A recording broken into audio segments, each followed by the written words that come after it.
नेता राहुल गांधी की उत्तर प्रदेश की रायबरेली और केरल की वायनाड लोकसभा सीट में से किसी एक को छोड़ने के बारे में जाहिर की गई दुविधा के बाद एक बार फिर पार्टी गलियारों में चर्चाओं और अटकलों का दौर शुरू हो गया। खासकर राहुल गांधी के इस्तीफा देने की स्थिति में वायनाड से प्रियंका गांधी को उपचुनाव में उतारने की वायनाड में पोस्टरों के जरिए उठी मांग के बाद इन चर्चाओं की गर्मी बढ़ने लगी है। हालांकि पार्टी की ओर से इस बारे में किसी तरह की टीका टिप्पणी करने से परहेज किया जा रहा है। कांग्रेस महासचिव प्रियंका गांधी ने यूपी पुलिस द्वारा गोपनीय पदों पर आउटसोर्सिंग के जरिए भर्ती किए जाने का पत्र पहले जारी करने और फिर वापस लेने पर सरकार से जवाब मांगा है। उन्होंने कहा कि भाजपा सरकार अग्निवीर की तरह यूपी पुलिस में भी भर्ती करना चाहती है, उन्हें इस बारे में स्पष्ट जवाब देना चाहिए। उन्होंने सोशल मीडिया साइट एक्स पर कहा कि उत्तर प्रदेश पुलिस में सब इंस्पेक्टर के स्तर पर आउटसोर्सिंग के जरिए भर्तियों पर विचार किया जा रहा है। इस संबंध में जिलों के अधिकारियों को पत्र भेजा गया था, जो कि सोशल मीडिया पर वायरल है। फैजाबाद हारी भाजपा के लिए अब मिल्कीपुर सीट बनी प्रतिष्ठा का सवाल। अवधेश प्रसाद रहे हैं सपा से विधायक। अवधेश प्रसाद के द्वारा खाली की गई सीट मिल्कीपुर में उपचुनाव होने हैं। फैजाबाद की हार के बाद ये सीट भाजपा के लिए प्रतिष्ठा का सवाल बन चुकी है। दूसरी ओर चूंकि यह सीट सपा की है, इसलिए सपा पर एक मनोवैज्ञानिक दबाव पहले से है। उपचुनाव के लिए जिले की मिल्कीपुर विधानसभा क्षेत्र से भाजपा में कई दावेदार सामने आ गए हैं। इनमें पूर्व विधायक से लेकर जिला पंचायत सदस्य और ग्राम प्रधान तक शामिल है। पासी समाज से सबसे ज्यादा नाम सामने आए हैं।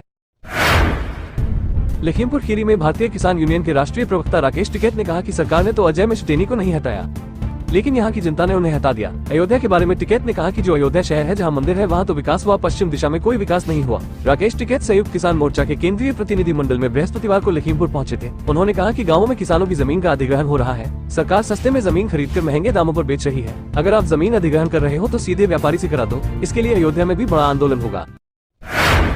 यूपी सरकार के मंत्री ओम प्रकाश राजभर अपने बयानों के कारण अक्सर चर्चा में रहते हैं। अब उन्होंने कांग्रेस प्रदेश अध्यक्ष अजय राय को लेकर अपमानजनक टिप्पणी की है। एक सवाल के जवाब में राजभर ने अजय राय पर शोले फिल्म का डायलॉग दोहरा दिया और कहा कि अब तेरा क्या होगा कालिया। राजभर से सवाल पूछा गया था कि कांग्रेस नेता राहुल गांधी ने रायबरेली में कहा कि अगर प्रियंका गांधी को वाराणसी से लड़ा दिया जाता तो प्रधानमंत्री नरेंद्र मोदी करीब 2-3 लाख वोटों से हार जाते। इस पर राजभर ने कहा कि उन्हें रोका किसने था, अब तो चुनाव हो चुके हैं, अब आगे की तैयारी करें।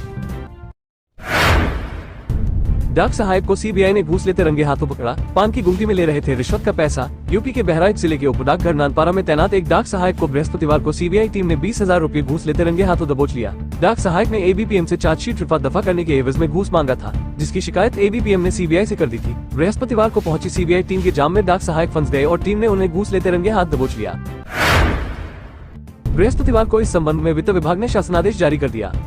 मंगलवार को कैबिनेट बैठक में वित्त मंत्रालय के प्रस्ताव को मंजूरी दी गई थी। वित्त विभाग के अपर मुख्य सचिव दीपक कुमार द्वारा जारी शासनादेश में कहा गया है कि वेतन वृद्धि की व्यवस्था 1 जनवरी 2006 से प्रभावी वेतन समिति उत्तर प्रदेश 2008 की संस्तुतियों के क्रम में लागू की गई है। इसलिए इस आदेश के दायरे में वे कर्मचारी भी आएंगे जो 1 जुलाई 2006 के बाद लेकिन शासनादेश जारी होने से पहले रिटायर हो चुके थे। उन्हें ये लाभ तब से मिलेगा, लेकिन एरियर नहीं मिलेगा।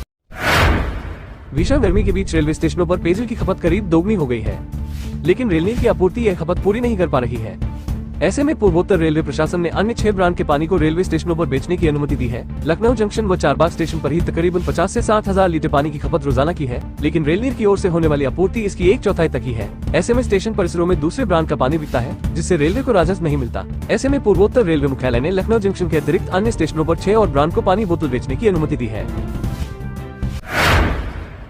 यूपी में बिजली चोरी करने वालों की अब खैर नहीं। यूपीपीसीएल चलाएगा बड़ा अभियान। अधिकारियों को दिए गए ये निर्देश। चोरी से बिजली का इस्तेमाल करने वालों के खिलाफ अब बड़े पैमाने पर अभियान चलाया जाएगा। बिजली कंपनियों ने ज्यादा चोरी वाले क्षेत्रों का पूरा ब्यौरा तैयार किया है। पावर कॉर्पोरेशन यूपीपीसीएल के अध्यक्ष डॉक्टर आशीष गोयल ने उन क्षेत्रों में बिजली की चोरी पकड़ने का अभियान पहले चलाने के निर्देश दिए हैं जहाँ बड़े पैमाने पर चोरी छिपे बिजली का इस्तेमाल किया जा रहा है। मुस्लिम धर्मगुरु मौलाना खलीलुर रहमान सज्जाद नोमानी की राजधानी की स्थित आवास पर गुरुवार को नगीना सीट से नवनिर्वाचित सांसद चंद्रशेखर आजाद ने मुलाकात की। मौलाना सज्जाद नोमानी ने कहा कि नगीना सीट से नवनिर्वाचित सांसद चंद्रशेखर आजाद को मुबारकबाद देता हूं। उन्हें समाज के सभी तबकों ने अपना बहुमूल्य वोट देकर संसद भेजने का कार्य किया है। आजाद को देखकर लगता है कि वो देश में सकारात्मक परिवर्तन ला सकते हैं। मौलाना ने कहा कि देश दोराहे पर खड़ा है। अगर भारत के मजलूम लोग इकट्ठा होंगे, उन्हें अच्छा लीडर मिल जाए और संविधान की लड़ाई ईमानदारी के साथ लड़ी गई तो जरूर भारत विश्व गुरु बन जाएगा। उन्होंने कहा कि अगर मजलूम आपस में बिखरे रहे, उन्हें अच्छी लीडरशिप न मिली और मजलूम तबका पहचाना नहीं तो धर्मस्थल गिराए जाएंगे, महिलाएं सुरक्षित नहीं रहेंगी, जो पिछले 10 वर्षों से हो रहा है।